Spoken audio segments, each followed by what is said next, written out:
资料显示讲，女性经年期了后，心血管疾病死亡率5档就会增加将近1倍。意思是表示讲，经年期了的女性，因为无雌激素的保护，心血管疾病风险就会较悬。也毋过嘛强调讲，雌激素是看宽人食，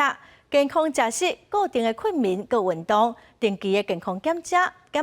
应该会当避免心血管疾病威胁。女性更年期上接看到的现象，就是情绪无稳定、喘气袂顺、不时就面红。医师表示，这是因为45岁了后雌性激素降低的关系。不过，除了这以外，更年期女性更加要注意心血管的问题。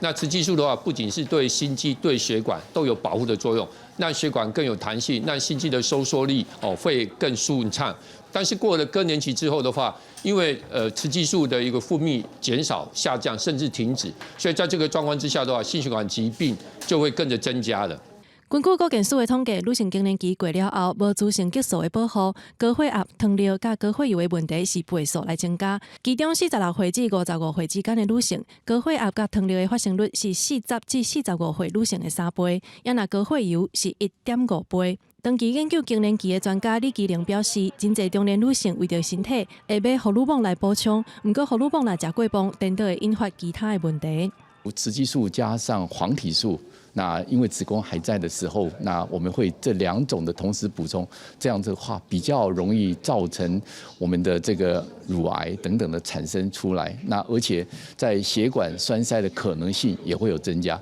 专家建议，雌性激素等等有含荷尔蒙的保养品，也是要经过医师的判断才通补充。平常时食较正的，固定睡眠甲运动，才是互家己健康老化的方法。记者麦上曾俊佑台北报道。